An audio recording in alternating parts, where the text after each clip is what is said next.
അസ്സലാമു അലൈക്കും വറഹ്മത്തുള്ളാഹി തആല വബറകാതുഹു. ആറാമത്തെ യൂണിറ്റ് ആയിട്ടുള്ള മദീനത്തു ഡൽഹി അതിലെ ഒന്നാമത്തെ ടെക്സ്റ്റാണ് നമുക്ക് നോക്കാനുള്ളത്. ആദ്യത്തെ പാരഗ്രാഫിൽ പറയുന്നത് ഇന്ത്യയുടെ നോർത്ത് ഭാഗത്ത് സ്ഥിതി ചെയ്യുന്ന ഒരുപാട് പൊളിറ്റിക്കലി അതുപോലെ തന്നെ കൾച്ചറൽ ഹിസ്റ്റോറിക്കൽ പ്രാധാന്യമുള്ള ഒരു പട്ടണമാണ് ഡൽഹി. ഇന്ത്യയിൽ മുംബൈക്ക് ശേഷം ഏറ്റവും വലിയ പട്ടണവും ഡൽഹി തന്നെയാണ്. അതുപോലെ തന്നെ ഗ്ലോബലി നോക്കുകയാണെങ്കിൽ ഏറ്റവും കൂടുതൽ പോപ്പുലേഷൻ ഉള്ള എട്ടാമത്തെ നഗരവും ഡൽഹി തന്നെയാണ്. ഇന്ത്യൻ റിപ്പബ്ലിക്കിൻ്റെ ക്യാപിറ്റലായിട്ട് തലസ്ഥാനമായിട്ടുള്ളതും ഡൽഹി തന്നെയാണ്.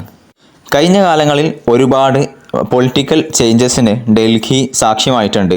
ഒരുപാട് സാംസ്കാരികളും നാഗരികതകളും അതേപോലെ തന്നെ എംപയറുകളൊക്കെ ഡൽഹിയിൽ വന്നു പോയിട്ടുണ്ട്. ഒരുപാട് തവണ ഡൽഹി നശിപ്പിക്കപ്പെടുകയും പിന്നീട് പുനർനിർമ്മിക്കപ്പെടുകയും ചെയ്യപ്പെട്ടിട്ടുണ്ട്. ഡൽഹിക്ക് ഒരുപാട് പേരുകളുണ്ട്. അതിലൊന്നാണ് ഇന്ദ്രപ്രസ്ഥ, അതുപോലെ തന്നെ ഷാജഹാനാബാദ്, അതൊക്കെ ഡൽഹിയുടെ മറ്റു പേരുകളാണ്. ഡൽഹിയുടെ സാഹിത്യപരമായിട്ടുള്ള അതുപോലെ തന്നെ സാംസ്കാരിക നാഗരിക ചരിത്രത്തിൻ്റെ അതുപോലെ തന്നെ നാച്ചുറൽ ഭംഗിയൊക്കെ ആസ്വദിക്കാൻ വേണ്ടിയിട്ട് ഒരുപാട് ടൂറിസ്റ്റുകൾ പല ദേശത്തു നിന്നുമായിട്ട് ഡൽഹിയിലെത്താറുണ്ട്. അതുപോലെ തന്നെ ഡൽഹിയിലുള്ള ഒരുപാട് ചരിത്ര സ്മാരകങ്ങളുണ്ട്, ഒരുപാട് കെട്ടിടങ്ങളുണ്ട്. ഏതുപോലെ സുൽത്താൻ ഇൽത്തുമിഷ് സ്ഥാപിച്ചിട്ടുള്ള കുത്തബ് മീനാർ, അതുപോലെ ഷേർഷാ സൂരി നിർമ്മിച്ചിട്ടുള്ള പഴയ ഒരു കോട്ട, അതുപോലെ ഹ്യൂമയൂണിൻ്റെ ഭാര്യയായിട്ടുണ്ടായിരുന്ന ഹമീദ ബാനു ബീഗത്തിൻ്റെ കൽപ്പന പ്രകാരം നിർമ്മിച്ചിട്ടുള്ള മക്ബറത്തു ഹ്യൂമയൂൺ, അതുപോലെ തന്നെ മുഗൾ എംപററായിരുന്ന ഷാജഹാൻ നിർമ്മിച്ചിട്ടുള്ള റെഡ് ഫോർട്ട്, അതുപോലെ ജുമാ മസ്ജിദ്, ഇതൊക്കെ അവിടെയുള്ള പ്രധാന സ്മാരകങ്ങളാണ്. അതുപോലെ തന്നെ പ്രധാനപ്പെട്ട വേറൊരുപാട് കെട്ടിടങ്ങളും ഡൽഹിയിലുണ്ട്. ഇന്നത്തെ പ്രസിഡൻഷ്യൽ പാലസ്, അതുപോലെ തന്നെ രാജ്യത്തിൻ്റെ പാർലമെൻറ്റ്, ഇന്ത്യൻ ഗേറ്റ്, അതുപോലെ തന്നെ ലോട്ടസ് ടെമ്പിൾ, ഇങ്ങനെ ഒരുപാട് കാര്യങ്ങൾ ചരിത്രാവശേഷിപ്പിക്കലും അല്ലാത്തതൊക്കെ ആയിട്ട് ഡൽഹിയിൽ ഒരുപാട് കെട്ടിടങ്ങളുണ്ട്. അതുപോലെ തന്നെ ഒരുപാട് ആളുകൾ ഡൽഹി സന്ദർശിക്കുന്നുമുണ്ട്. ഇന്ത്യയുടെ ചരിത്രത്തോട് ചേർന്ന് നിൽക്കുന്ന ഡൽഹിയിലെ അവിടുത്തെ മ്യൂസിയവും പ്രധാന സന്ദർശക കേന്ദ്രമാണ്. ആ മ്യൂസിയത്തിൽ പഴയതായിട്ടുള്ള ഒരുപാട് അപൂർവമായിട്ടുള്ള സംഭവങ്ങൾ നമുക്ക് കാണാൻ കഴിയും. കൊത്തിയെടുത്ത വിഗ്രഹങ്ങൾ, അതുപോലെ തന്നെ അറബിയിലും പേർഷ്യയിലുമുള്ള ഒരുപാട് മാനുസ്ക്രിപ്റ്റുകൾ, അങ്ങനെ ഒരുപാട് കാര്യങ്ങളുണ്ട്. ഡൽഹിയിൽ ചെന്ന് കഴിഞ്ഞാൽ അവിടെ പഴയ കാലത്തും പുതിയ കാലത്തും ഉണ്ടായിട്ടുണ്ടായിരുന്ന ഒരുപാട് സംസ്കാരങ്ങളുടെ ഒരു മിശ്രമായിട്ടുള്ള സംസ്കാരമാണ് അവിടെ കാണാൻ കഴിയുക. അതുപോലെ തന്നെ ഡൽഹിയുടെ ചരിത്രം എടുത്തു നോക്കുകയാണെങ്കിൽ അത് മഹാഭാരതത്തിൻ്റെ ആ കാലഘട്ടം വരെ നീളുന്നുണ്ട്. ആ കാലത്തൊക്കെ ഡൽഹിക്ക് ഇന്ദ്രപ്രസ്ഥ എന്നായിരുന്നു പേരുണ്ടായിരുന്നത്. അടുത്ത പാരഗ്രാഫിൽ പറയുന്നത് നമ്മൾ ഇതുവരെ പറഞ്ഞതുപോലെ തന്നെ ഡൽഹി ഒരു വ്യാപാര കേന്ദ്രം കൂടിയാണ്. ഡൽഹി ഇന്ത്യയിലെ വ്യത്യസ്ത സ്ഥലങ്ങളിൽ നിന്ന്, വ്യത്യസ്ത സ്റ്റേറ്റുകളിൽ നിന്ന് ഡൽഹിയിലേക്ക്, ഏതുപോലെ ബീഹാർ, ബംഗാൾ, ഉത്തർപ്രദേശ്, അവിടെ നിന്നൊക്കെ ആളുകൾ ഈ ഡൽഹിയിൽ ഈ മാർക്കറ്റിന് ഉപയോഗപ്പെടുത്താൻ വേണ്ടിയിട്ട് വരാറുണ്ട്. ഡൽഹിയിൽ ഒരുപാട് മാർക്കറ്റുകളുണ്ട്.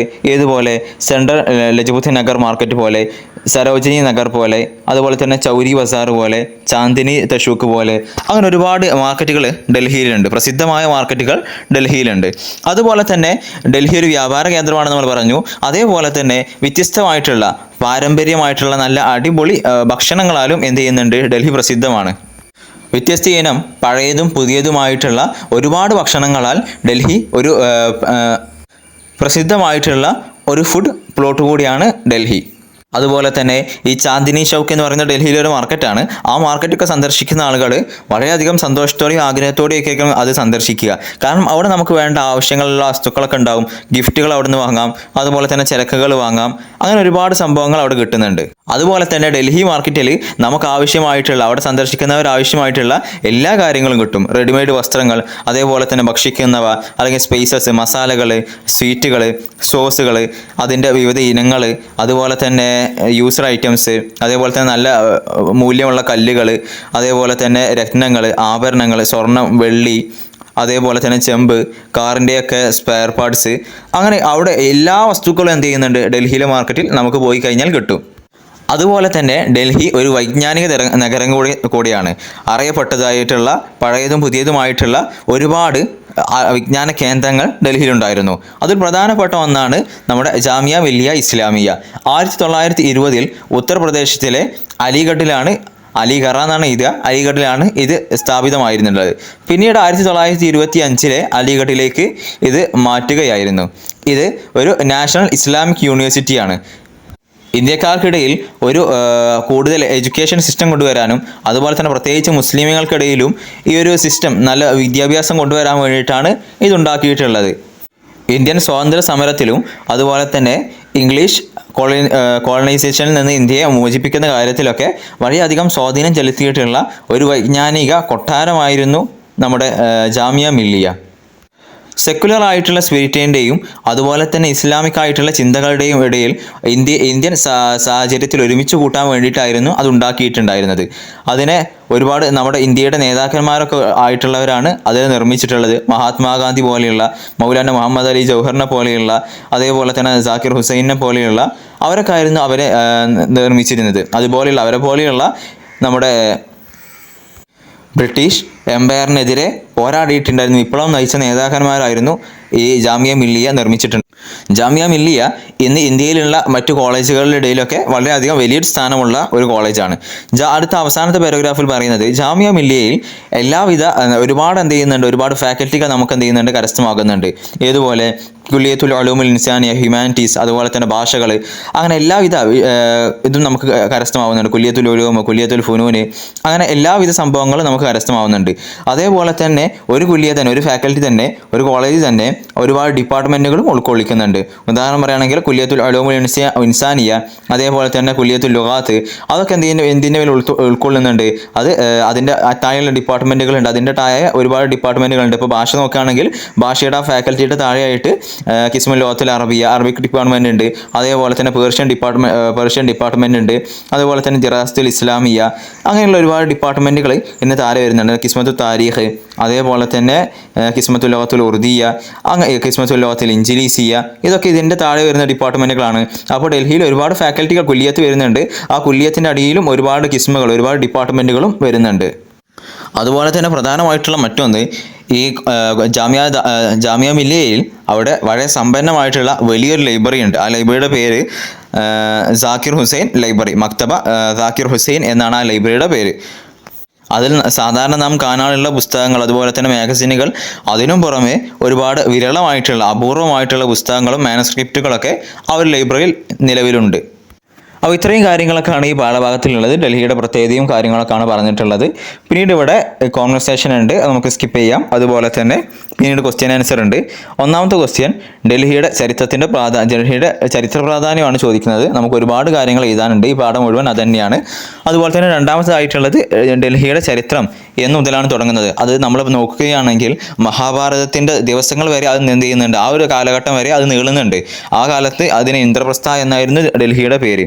മൂന്നാമത്തേതായിട്ടുള്ളത് എന്തൊക്കെയാണ് ഡൽഹി മ്യൂസിയത്തിൽ നമുക്ക് കാണാൻ കഴിയുക? ഒരുപാട് പേർഷ്യൻ, അറബിക് മാനുസ്ക്രിപ്റ്റുകൾ, അതുപോലെ തന്നെ അപൂർവമായിട്ടുള്ള കൃതികൾ, കൊത്തിയെടുക്കപ്പെട്ട വിഗ്രഹങ്ങൾ, ഇതൊക്കെ കാണാൻ കഴിയും. അതേപോലെ തന്നെ ജാമിയ മില്ലിയ ഇസ്ലാമിയ നിർമ്മിച്ചതാരാണ്? അത് നമ്മുടെ ഇന്ത്യൻ സ്വാതന്ത്ര്യ സമര സേനാനികൾ തന്നെയാണ് നിർമ്മിച്ചത്. പ്രധാനപ്പെട്ട പേരുകൾ എടുത്തു പറയുകയാണെങ്കിൽ മഹാത്മാഗാന്ധി, അതേപോലെ തന്നെ മൗലാന മുഹമ്മദ് അലി ജൗഹർ, അതേപോലെ തന്നെ സാക്കിർ ഹുസൈൻ, ഡോക്ടർ സാക്കിർ ഹുസൈൻ, ഇവരൊക്കെയാണ്. അതേപോലെ തന്നെ അഞ്ചാമതായിട്ടുള്ളത് എത്ര ജാമിയ മില്ലിയ ഇസ്ലാമിയയിൽ എത്ര ഫാക്കൽറ്റികളാണുള്ളതെന്നാണ് ചോദിക്കുന്നത്. ഒരുപാട് ഫാക്കൽറ്റികളുണ്ട്. ആ ഒരുപാട് ഫാക്കൽറ്റികൾക്കിടയിൽ ഒരുപാട് കിസ്മുകൾ, ഒരുപാട് ഡിപ്പാർട്ട്മെൻറ്റുകളുമുണ്ട്. അടുത്തത് വിട്ട ഭാഗം പൂരിപ്പിക്കാനുള്ളത്. ഒന്നാമത്തതിൽ ശരിയായിട്ട് വരുന്നത് കത് തആഖബത്ത് എന്നാണ്. കത് തആഖബത്ത് അല ഡൽഹി എന്നാണ് ശരി. അതേപോലെ തന്നെ രണ്ടാമത്തതിൽ വലഹ എന്നുള്ളതാണ് ശരി. വലഹ അസ്മാഉൻ മുതഅദ്ദിദ. മൂന്നാമത്തത് തതമയ്യസു എന്നാണ് ശരി. ഡൽഹി തതമയ്യസു ബി സഖാഫാത്തിൽ മുതനവ്വിയ. നാലാമത്തതിൽ തൂജദു എന്നാണ് ശരി. തൂജദു ഫി ഡൽഹി എന്നാണ് വരേണ്ടത്. അഞ്ചാമത്തതിൽ യുഅ്തബറു എന്നാണ്. ഹിയ സർഹൻ അൽമിയൻ മുമയ്യസുൻ യുഅ്തബറു ഇർസൻ എന്നാണ്. യുഅ്തബറു എന്നുള്ളതാണ് ശരി. പിന്നീട് അൽഫാദുകളുടെ മാന നമ്മൾ പഠിച്ചു വെക്കേണ്ടതുണ്ട്. സാനി അക്ബർ എന്ന് കഴിഞ്ഞാൽ രണ്ടാമത്തെ, സെക്കൻഡ് ലാർജസ്റ്റ് എന്ന് പറയാം.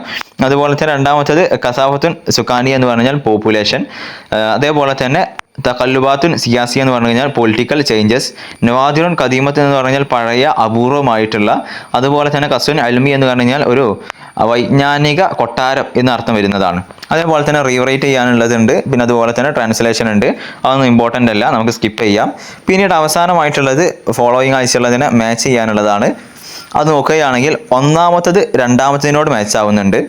അതുപോലെ തന്നെ രണ്ടാമത്തത് നാലാമത്തതിനോട് മാച്ച് ആവുന്നുണ്ട്. മൂന്നാമത്തത് അഞ്ചാമത്തതിനോട് മാച്ച് ആവുന്നുണ്ട്. പിന്നീട് നാലാമത്തത് ഒന്നാമത്തതിനോട് മാച്ച് ആവുന്നുണ്ട്. അഞ്ചാമത്തത് മൂന്നാമത്തതിനോട് മാച്ച് ആവുന്നുണ്ട്. അങ്ങനെയാണത് മാച്ച് ചെയ്യേണ്ടത്. പിന്നീട് ഇവിടെ ശരിയും തെറ്റും നോക്കാനുള്ളതുണ്ട്. അത് നമ്മൾ വായിച്ചു നോക്കിയാൽ തന്നെ നമുക്ക് മനസ്സിലാവും. നമ്മൾ ഇതുവരെ പഠിച്ചത് തന്നെയാണ്. ഏതായാലും ഇൻഷാ അല്ലാഹ് അസ്സലാമു അലൈക്കും വറഹ്മത്തുള്ളാഹി തആല വബറകാതുഹു.